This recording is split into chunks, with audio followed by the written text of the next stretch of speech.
Okay. Um, we just hit the magic number 50. I'm going to start. Um, Welcome everyone to our 4 times a year Film Quarterly Page Views webinar. We just initiated this with the last issue and really happy to have Jaimie here for our second one, and Bruno Guaraná, who is our Page Views correspondent and choosing the books with us and doing the interviews and now becoming a streaming celebrity here with us. And Jaimie Baron, the author of Reuse, Misuse, Abuse, The Ethics of Audiovisual Appropriation in the Digital Era, which couldn't be more relevant to this time that we're in. And certainly to the days between now and January 20th. So very well timed, Jaimie, and very well timed, Bruno. So I am not going to do long introductions. We have them here in the chat so that you can hear much more about Jaimie than I would have time to say here, and about Bruno. But we're going to begin with Bruno talking a bit about the book before getting into the dialogue with Jaimie. And I'm going to just lurk around and just intervene when I think I have something interesting to say. So you can shout me down if I'm wrong. And just with great delight, I'm going to turn it over to you, Bruno, to start. Thanks, Ruby. Thanks, Jaimie, for being with us today and for the wonderful book. It was really a pleasure to read. I actually have a hard copy here with me, and I recommend everybody getting their own. I will also encourage everybody to take a look at our interview that was published in this issue from Quarterly, which also includes the introduction to Jaimie's book on a PDF file. So what I'll do today is try to introduce the book a little bit just to set the framework for our conversation and then dive right into a dialogue with Jaimie about her book and about her work and the many films that she analyzes in the book. So the book's titled Reuse, Misuse, Abuse, The Ethics of Audiovisual Appropriation in the Digital Era, which I find to be a lovely title, and I'll want to ask Jaimie specifically about the use of the words in the title. But it is centered on the ethics of appropriation, which is a very common practice in documentary filmmaking, but one that is relatively under-theorized. We tend to talk a lot about the ethics of documentary filmmaking, and Jaimie claims here, rightfully so, that appropriation requires a different framework for analysis than just what we understand as the ethics of filmmaking. For Jaimie, in a concept that I find really interesting, every audiovisual appropriation is already a misuse of the original material because it reinserts or it inserts the original material into a new context that was not necessarily intended by the original filmmaker. And this is why these ethical questions become so important. And because ethics is always a very muddy topic and complicated one to discuss, I think she does a really good job sort of unpacking that through the lens of what she calls the layered gaze in appropriation. And I'm going to try to explain a little bit, and maybe she'll correct me later.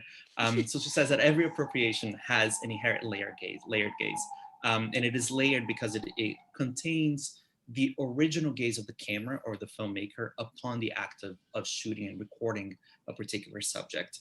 The second gaze would be the gaze of the appropriationist, which is that filmmaker who will appropriate that footage, right? Utilize that footage and insert in a new context. And the third gaze, which is adding to that those layers, is the gaze of the viewer. And it is in the encounter of these three gazes that the ethics of appropriation really lie. And it is where we can assess those ethics. And I think what's even more important, or at least what's more haunting for me in Jaimie's book, is that she reminds us and really emphasizes that it is incumbent upon the viewer to make such an ethical assessment, that the viewer is always implicated in the ethics of appropriation upon the acting of viewer. And I think that we're too often, we try to sit back and relax, or maybe not us in film and cinema studies, right? That we have ruined films a long time ago for ourselves. But you know, it's incumbent upon the viewer to assess whether the knowledge or the emotion or even the effect in general generated by the appropriation of any given material is worth the ethical cost that it already represents. So the introduction that you all have access to through the Film Quarterly website really lays out the theoretical groundwork that she utilizes for this analysis. And the rest of the book that you only have access if you buy it, right? Really dives into actual analysis of a really wide range of media texts, which I find really interesting. There's a very noble gesture of putting on the same playing field YouTube videos that are amateurishly produced and feature-length documentaries that have been awarded prizes in international film festivals. And Jaimie thinks that both of them are worthy of our analysis and our consideration. And I think she's very much right in saying so. So the wide range of media text includes YouTube videos, as I mentioned, art installations, short documentaries, feature-length documentaries, paintings, and even memes. And I probably, in this list, have forgotten one or two examples. And upon reading the book a second time this week, it occurred to me that this really is the perfect book for 2020. It had to come out now. It is not about the moment we're experiencing right now, but it could work, hopefully, it could work as a manual for filmmakers whose only recourse to filmmaking might be appropriating existing footage, right? And what are the ethical considerations they should be taking into account right now? As well as for viewers, because we not only watch a lot of media when we're sitting on our couches and not going into our offices, we also tend to share haphazardly.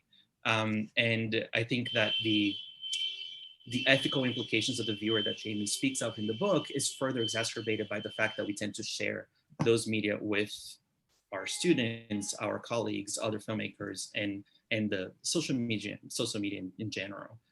So I think the current scenario, if it wasn't apparent before, and it really was, right, makes the book both necessary and urgent. And I think we could all do better if we understand what are the ethical implications of appropriation beyond just the ethics that were involved in the filmmaking practice of the original footage. So hopefully I did get some of that right, yeah. Jaimie, and I want to start off by asking you a question, but also giving you the opportunity to correct me in anything or expand on what I just said. And my question really is about your title and the use of the three words reuse, misuse, and abuse, how you distinguish them, in particular, how you're using them, and also the distribution of these three practices, if they're different throughout the book in your analysis. Sure, great, thank you. And thank you so much for that lovely introduction and the beautiful review of my book. And thank you for the invitation to be here. Yeah, so actually it's a really great question because initially the title of the book was just Misuse. That was really where I started because I was interested in this idea that every reuse is a misuse, and I wanted to just articulate the variations of misuse. But I spoke with a number of people who found the term misuse perhaps a little bit too judgy, that it sounded negative, even though I was actually trying to use it specifically, not as a judgment, right, but sort of as an acknowledgement of the ethical complications of appropriation. But then I decided that at least for the title, I wanted to kind of show the range, right? That, reuse is a kind of neutral term. Misuse has a certain ambivalence to it. And then abuse has a clear negative connotation.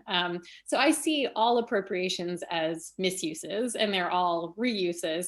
And then some of them potentially shade over into abuse. So I just think, there's no clear demarcation. Again, it's the whole premise of the book is that the viewer has to assess the appropriation. But I think that, that once it shades over into abuse, that's where there's sort of a clear sense that there's been an ethical violation. Right. No, and I really like it because not only is it a catchy title, it also, like you said, it expands, right? The possibilities beyond just the idea of appropriation. I think appropriation is such not an empty word, but it's a word that does not encompass all of its potential implications and forms, right? Mm-hmm. And to that point, what is audiovisual appropriation for our listeners and viewers who may not know, or how could a viewer recognize appropriation, or even how do films construct different forms of appropriation? Well, so that goes back actually to my first book, which was called The Archive Effect. I mean, that book was really an attempt to try to figure out what archival footage or found footage or appropriation actually is, at least in a moment. I mean, archival footage used to clearly be footage found in an archive, and found footage might be footage that somebody found in a garbage can. But I found that was no longer useful, particularly now when people are appropriating from all kinds of different sources. And so for me, appropriation, I mean, the act of appropriation is taking some pre-existing footage and reusing it for some purpose. But the way that we recognize it has to do with the way that it's received by the viewer, right? So I don't know if you want me to go into the archive effect, but the ideas behind it was that the viewer recognizes that the pre-existing footage has come from another time, and that it was intended for another purpose, and that it has been repurposed. So the act of appropriation is one thing, and then the recognition of appropriation is another. Obviously, yeah, no, great, and I'm glad you mentioned The Archive Effect, which was such a successful book by any measure, and one that I've heard from so many different scholars and in so many different books that I've read too. And it is key, right? The idea of appropriation as something that is maybe not so much foregrounded by the filmmaker, but that is very recognizable by the viewer, is key for the works that you're assessing here. You do not really talk about, I mean, there's one example of deepfake, which I think we can talk about later, but you don't really talk about the intentional misrepresentation of the archival footage as something that was not appropriated, right? And that, as you mentioned, dates back to that original book. Yeah. And so why do we need a different framework for assessing the ethics of appropriation? Well, so I mean, with The Archive Effect, I was mainly focused on history. I was really trying to figure out how archival footage, found footage, I refer to it as archival footage, how it constructs our relationship to the past. But I kept bumping into issues of ethics. The film that I discussed in The Archive Effect that had the sort of most contentious ethics, I think, was William Jones's Tea Room, where he appropriated this surveillance footage taken by police surreptitiously in a bathroom in Mansfield, Ohio in 1962, and he repurposes it. And it was I was actually at a screening where there was a very contentious debate about his reuse or misuse of the footage. And I touched on that in The Archive Effect, but I sort of didn't have space for that because I was trying to work out what archival footage was and historiographic issues. So when I decided to write this book, I just felt like I didn't have a vocabulary for talking about the ethics, and that's kind of what I see my work is doing, is just trying to come up with a vocabulary for things that I don't think we have a good vocabulary for. So it took a while for me to kind of just figure out how we could, I mean, there's so many different kinds of footage, and there's so many different types of reuse, purposes for reuse. So it was difficult initially to try to figure out, what kind of vocabulary can we use across all of these different forms of appropriation. And so that's how the idea of the layered gaze came about, because I felt like, it was about this negotiation between different levels of the gaze. And it really depended on how we evaluated each level, how we could then evaluate the ethics of the appropriation. Yeah, and so you do a return to Bill Nichols and to Vivian Sobchak, right? To arrive at this nice little. Yeah, I mean, Bill Nichols and Vivian Sobchak are probably my foundation in a lot of ways. I mean, I have other influences, but certainly, I mean, Vivian was my PhD supervisor. I believe she's here. And then, of course, Bill Nichols is a fantastic documentary scholar. So yeah, I return to them again and again. Bruno, can I jump in with one little question tagging onto that you and I were talking about earlier? Jaimie, because you were just talking about the layered gaze, and yet I know that at one point in your book you talk about the ear EAR, and the fact that there isn't a real developed vocabulary for dealing with audio in documentary. And I wonder about that. I wonder how overburdened the gaze has become in all these almost 50 years since Laura Mulvey wrote that original essay. Are people putting too much weight on the gaze when dealing with documentary, which often is so much about testifying and about words? Yeah, I mean, I think there's been a lot of good work recently about sound in documentaries. So I think there's a move to rectify that absence. So, you know, I think that people are taking sound in documentary very seriously right now. But I definitely think there's a problem. I mean, I really struggled with even what to call. I mean, with Suitcase and Love and Shame by Jane Gillooly, she's appropriating only audio recordings, right? So talking about the gaze in relationship to that film was very difficult. And that was actually one of the films that I started with. So I tried to come up with various parallels. Like I think I called it an entente at one point. So, you know, that in French might work, but one of my peer reviewers was like, no. And I agree. The neologism didn't work. So I just settled on ear because it's the closest thing that that seemed to fit. But yeah, I mean, I think that the ethical issues are they're very similar in relationship to the gaze and the ear, but they're not precisely the same. And I think there could still be a lot of more work to be done in thinking about the ethics of appropriating image as opposed to appropriating sound. Because with Suitcase of Love and Shame, for instance, the fact that it's audio only that's being appropriated is crucial to its ethics, right? I think you know, if there were images corresponding, then you know it wouldn't work. And I think that Jane Gillooly was very cognizant of that because she includes these sort of partial images, but that's it, right? She's very careful to occlude the faces and, you know, any identifiable markers, visual markers, even though we hear the voices. So yeah, but I think there's a lot more to be said about that difference between appropriating image and appropriating sound. And Jaimie, remind us what's in the audio of that film. What is appropriated here?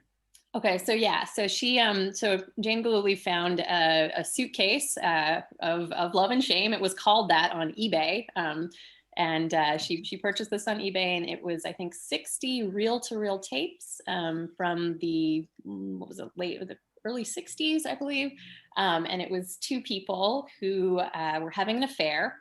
The man was married and the woman was not, but Tom and Jeannie, and they would create these tape recordings for each other. And they were basically kind of love letters that they sent to one another, although sometimes when they were together, they would also make these tapes, and they're extremely intimate, right? Very, very personal.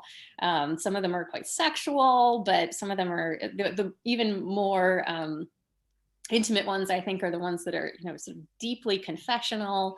And you know, there's this ethical question that is definitely raised by including, you know, or just appropriating something so personal. And you know, I spoke with Jane Gillooly about her film, and you know, she hadn't really had a lot of objections to her use of the recordings.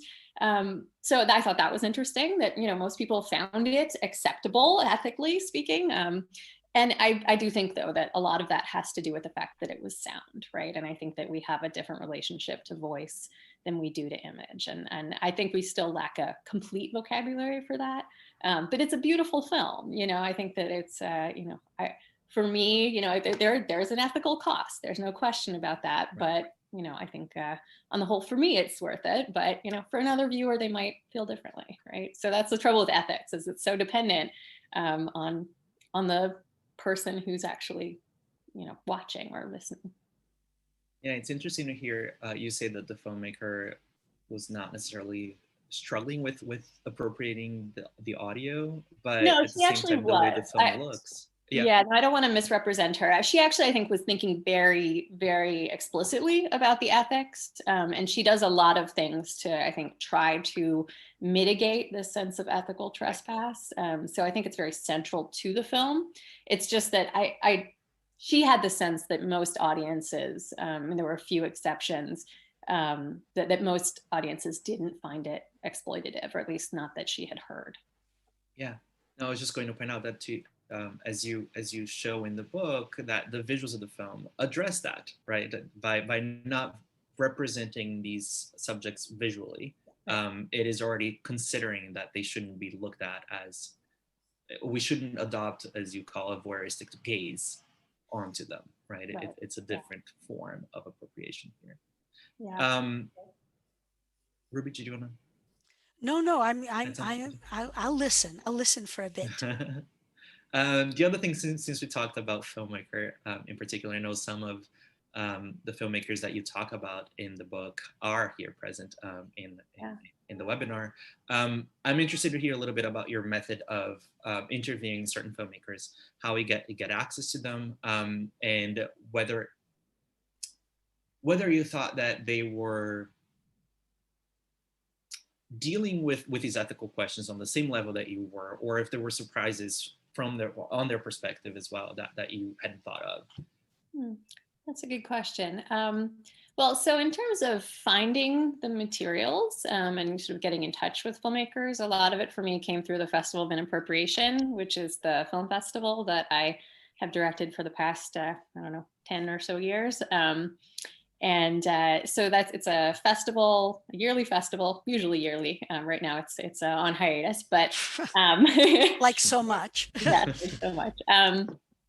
But it's a yearly festival of short, meaning under 20 minutes, experimental found footage, film and video works. And it's sponsored by Los Angeles Film Forum. I started it when I was an intern for Los Angeles Film Forum as a graduate student.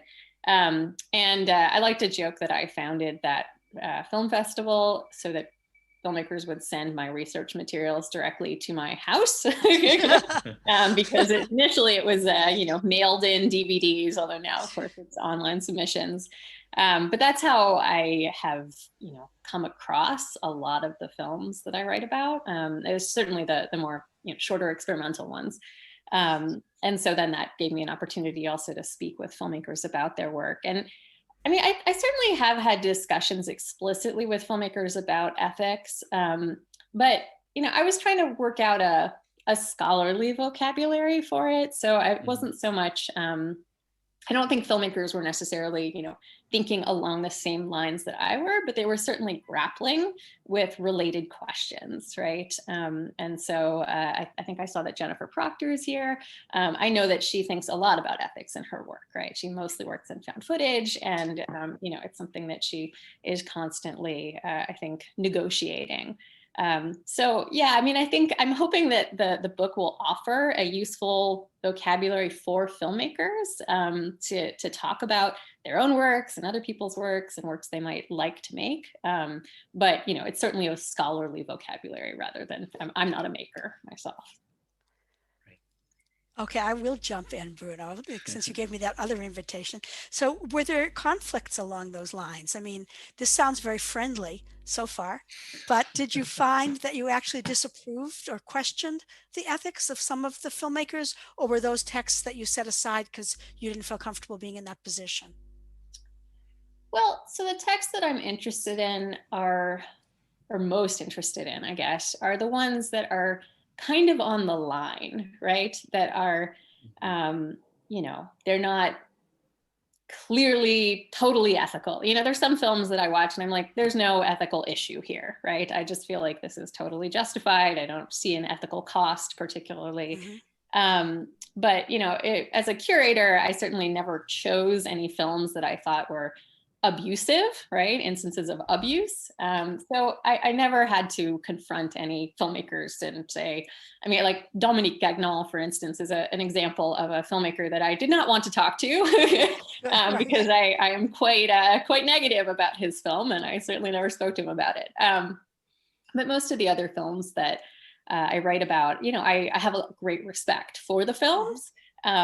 Even if I raise ethical questions around them. So it's not so much a critique as just a way of understanding their films, the complexity of the ethics in their films. So I don't think any of the filmmakers here were offended by how I wrote about their films, but can ask them, I suppose. I hope. I love the phrase that you use of the ethical cost, right? It really comes down to that, right? So there's works that are sort of liminal, that do have some ethical slips in the very act of appropriation, but also how do they address the very ethical cost, right? How do they address the form of appropriation and what it means for that original subject? So yeah, so I think you do a lovely job in addressing that without necessarily becoming the police in who determines, right, who is ethical, who's not. That's not your goal here. Right. Okay, so I wanted to talk a little bit about each individual chapter with you, because again, I think that there is a wealth of work that you address here, and each chapter is so well designed and defines those media so accurately, but also in a way that really enhances what the work that they're doing as appropriation. So in the first chapter, you focus on, and this is the example that you just talked about with Suitcase of Love and Shame, which is the appropriation of intimate artifacts of documents and the insertion of them into the public view. Which, you know, the common sense response to that is that secret images and audio recordings that were made to be secretive should remain such. You even mentioned that some of these, the only ethical, I guess, solution for some of these is to destroy these tapes once the subject can no longer hold the right to gatekeeping it. And so I wanted to give us an example of who is it that does it well, this appropriation of intimate documents, and how is it done, right? Maybe because we already talk about Suitcase of Love and Shame, you could talk about the Shut Up Little Man, which I guess doesn't necessarily do it very well, but the origin of those audio recordings is a very interesting story as well. Sure. Yeah. So so Shut Up Little Man was a phenomenon, an audio phenomenon. It was these surreptitiously taken audio recordings of these two elderly alcoholics who lived next door to the two young filmmakers, or not filmmakers, sorry, audio recordists. And they, you know, these two guys, what were their names? Mitch and, they have funny names, Eddie Lee Sausage, yeah. They basically, you know, they moved in next door to these two old men, and they heard them arguing, and they started recording them. And then after a while, they started, you know, sharing these recordings with their friends, and then they started circulating more broadly. They became this kind of cult phenomenon. And what Matthew Bate does in his film, Shut Up Little Man, An Audio Misadventure, is he sort of traces this phenomenon, and he really does probe the ethics of it. So I ended up writing more about his film in a way than about the original recordings, because, I mean, to me, the original recordings are pretty unethical. You know, there are various justifications that the recordists made for having made these recordings, but you know, once they started selling them and making money off of them, and, you know, there started to be some questions about, you know, whether this was okay. And then, you know, you also have all of the fans, right, who love listening to these alcoholics arguing. And, you know, it's funny. It is genuinely funny. But it's also, again, you know, it's dehumanizing potentially to these people, right? They're turned into objects of ridicule. And so what the Matthew Bates film does is it traces it, and then it interrogates, you know, what does it mean to enjoy these recordings? And then it also goes back and finds, I mean, both of the men had died by the time the film was made, but sort of traces their lives and actually shows them. There are a few video images or a little bit of footage of Peter Haskett in particular. And sort of by reuniting voice and body in a way, in the opposite way from Suitcase of Love and Shame, it kind of shows, like, you know, this is a real person who died in poverty, who never made any money off of these recordings, while the, you know, Eddie Lee Sausage and Mitch D, I think his name is, made careers out of this. Right. So, there are a lot of different permutations of intimacy. I mean, that's the whole chapter is about, but these are very intimate recordings in a different way from Suitcase of Love and Shame. Part of it is the fact that they were surreptitiously taken. And, then they were made public. And so they were already being exploited. And then Matthew Bates' documentary kind of, further publicizes in a certain way, but also reveals something about, the ethical violation that occurred. So yeah, that's why that was an important example to me, because it felt like a kind of a rectification, Right. which I talk about in another chapter as well. But for the example or the gaze that I talk about in that first chapter with Bates' documentary is a disclosing gaze, where it discloses something that was previously hidden, and in that disclosure kind of rectifies an ethical wrong. Yeah, great. Then the next chapter, I think that's such an interesting story just to begin with. The next chapter, you talk about speaking through others. And you use a term that I know Ruby was very interested in, which is the archive of ventriloquism, and then the racial ventriloquism. And you start that chapter with the analysis of the deep fake video of that Jordan Peele did of Obama.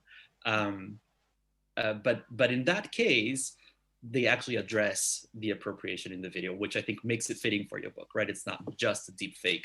It's about the dangers and of appropriation in general. Can you give us an example of that, the verbal collage, and what do you mean by racial ventriloquism? Sure. Well, I'll make a plug for a different book also. I'm editing with Jennifer Flieger and Shannon Wong Lerner a book called Media Ventriloquism, which should be coming out from Oxford next year.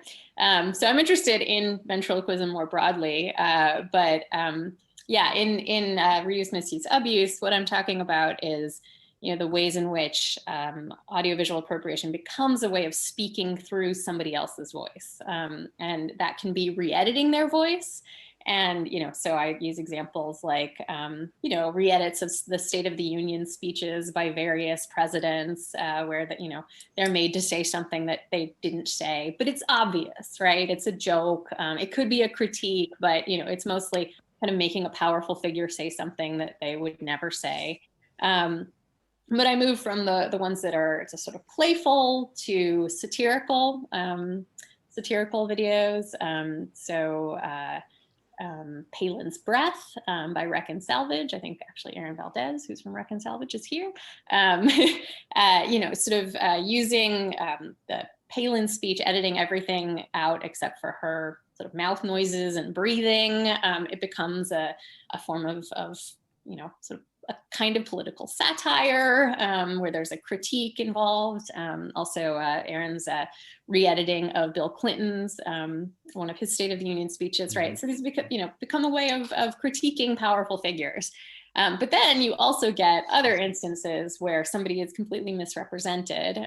So I talk about, for instance, Mitt Romney's re-editing of Barack Obama's speech, where he says, "You didn't build that." And he basically, edits out the context that would, makes that line make sense, makes it mean something it doesn't mean in its original context, but obscures that, right? I talk about the ellipsis as kind of a fundamental aspect of this kind of misleading, abusive form of archival ventriloquism. And in relation to Obama, that's one thing, but then I also talk about Breitbart video about Shirley Sherrod, which again, took a much less powerful figure and, hopefully didn't ruin her life, but it certainly, derailed her career, by misrepresenting what she said as racist against white people, which, is absolutely not the point of what she had been saying in context. So there's various different ways. And then deepfake, of course, becomes the sort of most literal kind of ventriloquism, where you can actually make it look like somebody said something they didn't say by, through video manipulation and potentially audio manipulation, right? And then people don't even know that it's an appropriation at all. Yeah, it's a whole different story when the subject of the ventriloquism or the victim of the ventriloquism has political and media clout, right, to sort of correct that wrong or explain him or herself.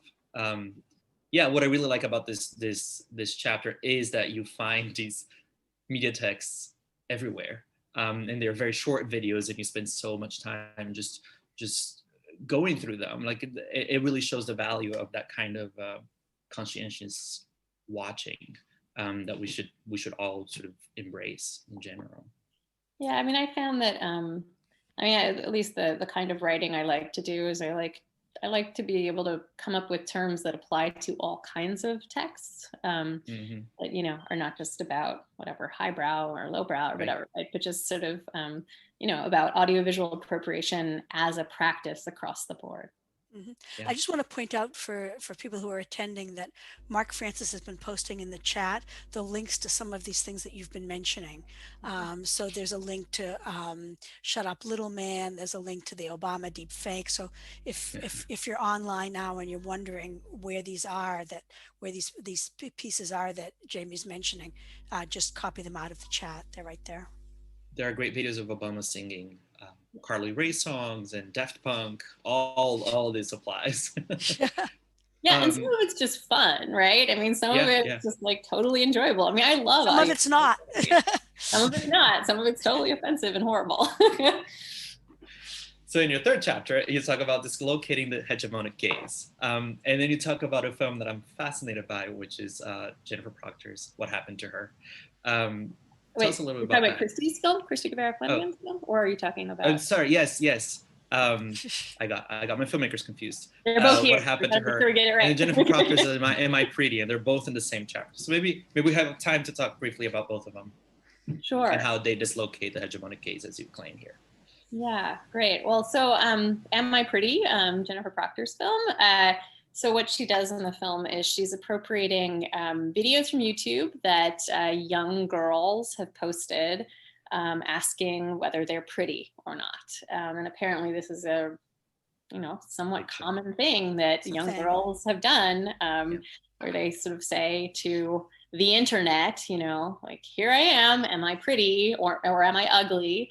And, respond in the comments. And I found this, this practice very interesting, of course. But what Proctor does with it is she takes away the image, right? You just see a sort of pink screen. It changes color slightly, but you never see anybody's face, right? So while you're being asked on the soundtrack, am I pretty? Am I ugly? You don't get to see precisely the thing that you're being the viewer is being asked to evaluate. And I found this really a great strategy because, the videos themselves obviously play into this, pretty negative aspect of our society that, in which girls, feel like they should be evaluated based on how they look. And it sort of, Proctor's film, certainly confronts this practice, but without re-inscribing the problems, right? By occluding it, she kind of disrupts that gaze that we're kind of used to, being able to look at people and be like, oh, they're pretty or they're ugly. She doesn't let us do that, and I think that's really important. Bruno actually just made me aware of a related film that does show the images of girls asking, am I pretty or am I ugly? And it's much more disturbing to me as a scholar of ethics, right? Because just in showing those again, I think that it sort of recreates the problems of the videos. And Well, that's so interesting because you're raising the whole question of to what extent can documentaries try to retrain their audiences? To what extent can it thwart audience expectation? I think that's a really, really important point. Yeah. Oh, and another thing is, something that came up a lot for different parts of the book was this question of, if it's on YouTube, is it okay to use it, right? Because it's already out there, it's already public. And my conclusion in the book was basically no. Just because it's on YouTube doesn't mean that you can use it any way you want, right? I did find Proctor's film ethical because she doesn't show the image. But I think that, these girls, they don't know what they're doing. Some of them are like, 12 and they're asking the internet to sort of this very intense question that's very important to them. And I think that it really makes clear that it's not just okay to take it because it's on YouTube. Yeah. So here we have the removal of the gaze, right? And the focus on the audio only. And then what happened to her? You have a refocusing of the gaze, right, by an added soundtrack. Can you tell us what that film is about? Sure. Okay, so this is Christy Guevara Flanagan's film, and she took images. It's called What Happened to Her, and she took images of women playing dead bodies. And this is a kind of an outlier in the book because almost the entire book is about appropriations of actuality footage. And in this case, you have appropriations of what was fiction footage. But what's really interesting about the film is that the audio, or much of the audio, is an interview with a woman who played a dead body, talking about her experience of having played a dead body. And so in my experience of this film, at least, listening to that interview while looking at these images makes these images read as documentary, right? As actuality footage of the performances of these women performing as dead bodies. And so, I feel like this is a really terrific example of that sort of dislocation of that hegemonic gaze, where we're so used to seeing images of dead women's bodies, right? And we know that they're fictional and we know that they're performances, but we get inured to it. And I think what this film does is makes us look at it differently, right? And really recognize that these are women who are cold and, surrounded usually by a huge cast of men, lying there naked usually, and, with various, whatever, contusions, they're not real, but, makeup and all this stuff, it draws our attention to it in a different way. And that actually brings me to another point that's sort of relevant to the whole book, is that issue of attention, right? That a lot of appropriations change our attention. And in doing so, there is sometimes that dislocation where we look at things in a new way, right? A defamiliarization. Yeah, and I think you address something similar here in the 4th chapter, in which the films are reframing what you call the perpetrator's gaze, right? So these media that are recorded to frame someone or to victimize someone, and how the appropriation can actually reorient the viewer to consider maybe that very act of the unethical aspect of the recording itself. And I just wanted to check in with Ruby on time. We don't have time to talk about the 4th chapter, so we open up for questions. Yeah, let's hear a word about that last question that you just raised, and then let's open it up. And if people do have questions, I know we have one, go ahead and either post them in the chat or post them in the Q&A, and I'll be hurling them over here to Jaimie and Bruno. And I have some of my own too. So why don't you take up this last one, and then we'll open it up a bit further. Sure. Yeah, so I mean, this was the chapter about reframing the perpetrator's gaze was a challenging one to write because it's very different when the footage. I mean, this goes back a little bit to Shut Up Little Man, but in a much more sort of egregious way. What do you do with footage that is already unethical? Can you reuse it? Should you reuse it? And my answer was yes, but there are certain ways in which it can ethically be reused, right? So if you're dealing with Nazi footage, as Yael Herzansky is doing in a film Unfinished, you have to really change its meaning, right? Because these images, these are violent images, right? These are violations of these people's rights. They did not agree to be photographed. They're in dire circumstances.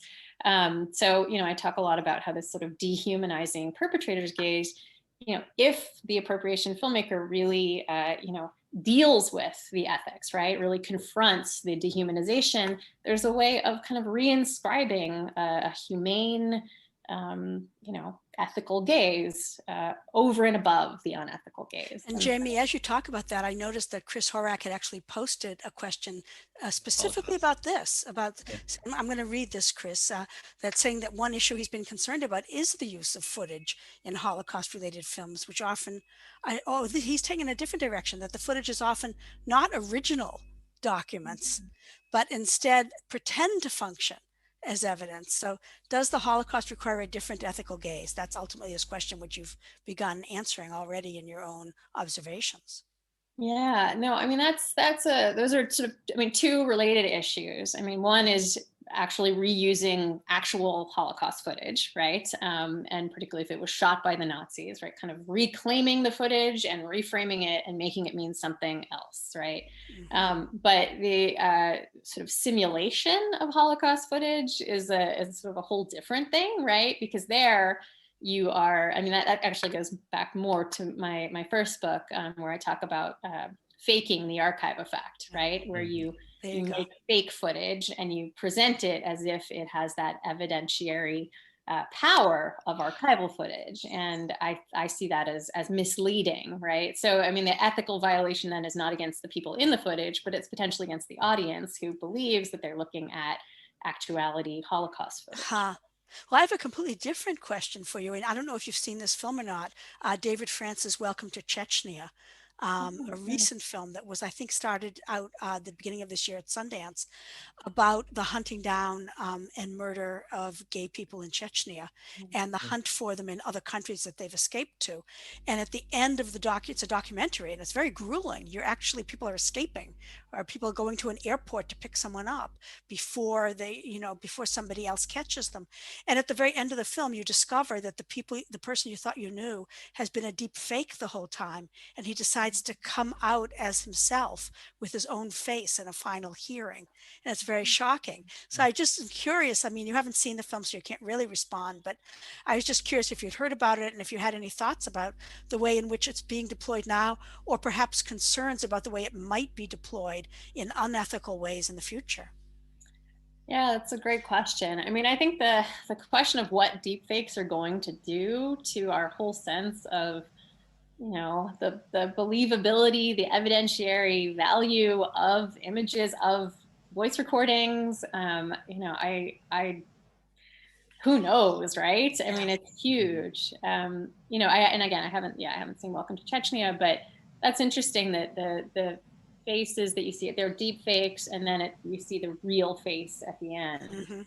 I mean, that's interesting because there is the reveal, right? And that sort of goes back to the Obama deepfake video with Jordan Peele, right? Where, he's using the deepfake to make people aware of deepfakes, right? So the point isn't the deception, the point is the reveal.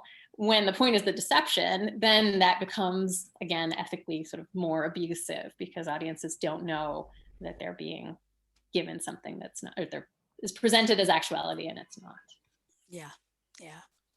I actually had a question about abuse, which is that in your last chapter on abuse, you address Dana Schutz's Open Casket is what it's called, right? And the Anne Frank memes, but you don't address films.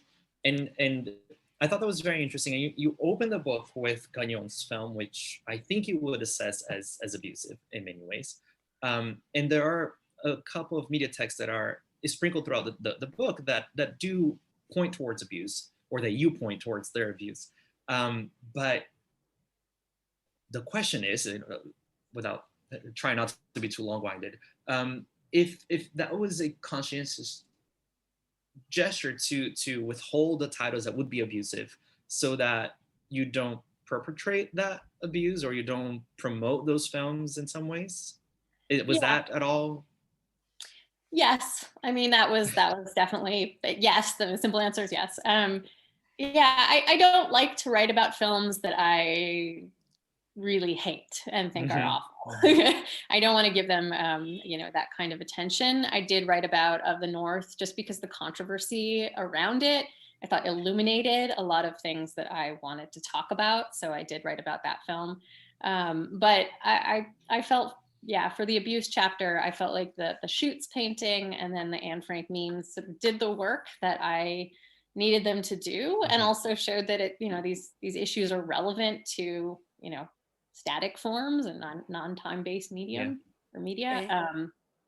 But yeah, I didn't want to write about abusive films, basically. Yeah. So Yeah. I found Your it much book, easier hey, it's not your to. book, it's your choice. Yeah. Right. It's We it's have like your we have Other an, people festival, want right? to do that. we have another question for you, Jaimie, from Kate Mackay, saying that she's interested in your thoughts. This is a fun question. She's interested in your thoughts on Sarah Cooper's brilliant short TikTok videos appropriating and reframing that ubiquitous voice that we know so well. Any Yeah, thoughts on yeah. that? Oh, let's see. I mean, I love it. But yeah, I mean, what I love about her ventriloquism is that sort of, I mean, I see it as related to the dislocation of the hegemonic gaze, right? And maybe it's the hegemonic ear. I actually just recently published a piece in JCMS um, about this issue, but sort of Donald Trump's voice has become so familiar that I think that we don't always hear how, I mean, absurd and offensive and disgusting it is, right? Even though, we all feel that way, but it's easy to just sort of forget. And what I love about her, lip syncing to him is that it just brings that forward again, right? And makes us recognize once again just how ludicrous so much of what he says is. So yeah, great. Well, I was just thinking also that it's a kind of reverse of racial ventriloquism because Yeah. she's putting his voice into her body as a Black woman, Yes, which does something even more different than what we're accustomed to. yeah. When so often, in the tradition of blackface, the opposite is going on. Mm-hmm. So I rather like that aspect to it too. Yeah.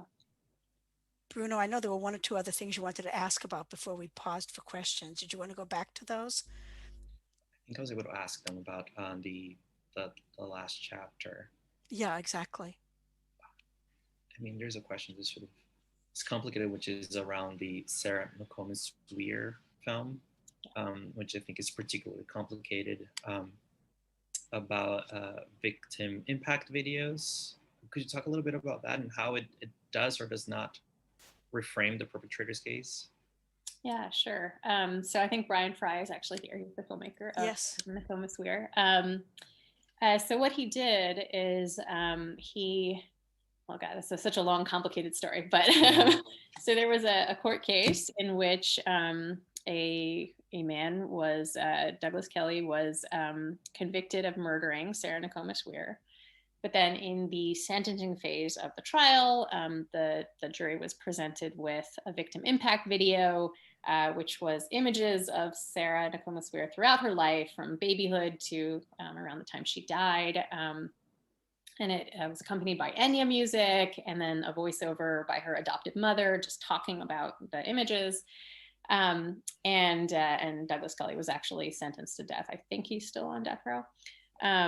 But anyways, so what Brian Fry does is he takes most of the sound out and he replaces it with, keeps the image track intact and then replaces the soundtrack with a deliberation by the California State Supreme Court hearing Douglas Kelly's appeal, which is basically a conversation between these two lawyers and the judges about this victim impact video.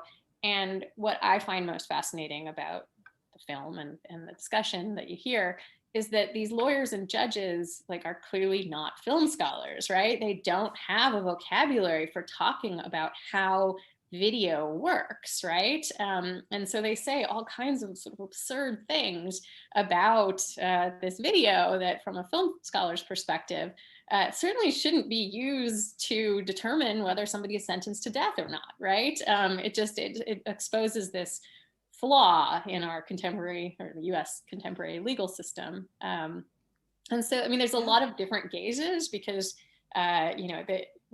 the appropriation, the victim impact video is already an appropriation of these, images and videos, home videos and snapshots of Sarah Nokomis Weir, of some Enya music and a few other things. But then Brian Fry takes that and then repurposes it again. So you actually in some ways have 4 gazes instead of 3. Yeah. So that was a tough one to unpack, but it was fun. That's fascinating. And it's available on Vimeo, so yes, I recommend viewing it. Great. That's fascinating because I was asked to do a commencement address at Berkeley when I first started teaching there, which happened to coincide that spring long ago with the Simi Valley trial over the Rodney King beating. And the verdict was right before and what I talked about in that commencement speech was the danger of not owning the narrative and the way in which these lawyers were able to impose a completely erroneous, fraudulent narrative onto that footage because a jury didn't know how to look at it without being told. And I think that's what you're touching on there too. But I don't want to lose this. Sam Gregory is here. Hey, Sam, and asked a question, which is, how do you think about some of the more contemporary repurposing approaches around reusing and appropriating protest videos? And he's thinking specifically about supercuts of police violence, that sort of thing that combine many different sources in a remix, gliding over who shot, where shot, who shot what, where. Yeah, that's a great question. You know, I mean, I have to look at a specific film to say exactly what I think about it. But you know, I mean, I think the sort of, you know, videos of police violence, I mean, there's obviously, they immediately raise major ethical questions, right? Because, you know, who are they taken by, right? I mean, some of it might be taken by police video, you know, whatever they're, you know, headlight, whatever those cams are called. You know, so some of it could be police footage, right? And then you sort of have a perpetrator's gaze potentially. Some of it is by bystanders who their intent is not to exploit the person who's being, you know, attacked, but rather to document it in order to show people what the police are doing. So, you know, and then it depends on, you know, what the appropriationist is trying to do by compiling these together. I think the issue of who shot it and where and when may become less important in terms of the ethical evaluation than the intent that we read in the original footage, right? If we read the original footage as intended to show police violence in order to combat it, right? And then the appropriationist is compiling these, you know, this footage again in order to combat this violation of people's rights, then it will read as ethical, right? But I can certainly imagine, you know, a very different set of images repurposed for a very different end. So, you know, again, it really has to do with how we read the different gazes and their relationship to one another. So, you know, yeah, I would have to look at a particular one to comment on it. That is such a great answer. And I would just refer people and refer you, Jaimie, to the upcoming issue, the March issue of Film Quarterly coming out in March, has a wonderful essay by Cameron White on this exact kind of material coming out of Hong Kong during the protests. And what effect they had and what intent they had coming from both sides, and how they were influenced by that whole tradition of Hong Kong gangster and cop movies. And so I think you really put your finger on something that's very, very important and increasingly in need of analysis and intervention by scholars like you. And I should say too, we addressed that question a little bit in our interview that was published by Film Quarterly. So I put in our current issue that as well. See it now. Yes, specifically about how it impacts the lives of minorities that are victimized in those videos and by those videos. Right? What kind of fear does it generate as well, and the ethics of sharing as well as recording and appropriating that. So it's as Jaimie pointed out, it's too complex of an issue to discuss in 1 minute. Well, that's a great point to end on, Bruno. And I want to remind people that the page view conversations are always posted. They're free online at the filmquarterly.org website, so you can access that. And then as part of page views, we always make a chapter available in a free PDF. And you can see, oh great, Mark has just posted the link to the Film Quarterly page. And that's terrific. And you can always find it there, and go ahead, go to it and see it. Anyway, this has been terrific. It's been great chatting with you. And I just want to thank you again, Jaimie, for being game, being part of this. And Thank you thank for you, having me. Bruno, for the great job you're doing. Thanks to everyone who's attended. Check out the new issue, which also has a whole dossier on Brazilian cinema that also probes a lot of ethical issues as well as probing the line between fiction and documentary in many cases, and has a piece by Bruno, for instance, on Bacurau. So stick around those pages, come to our sticky website, and go and buy Jaimie's book. Thank you so much, everyone. This has been terrific. Thank you. Thank Bye, you all everybody. for being here. Thank you.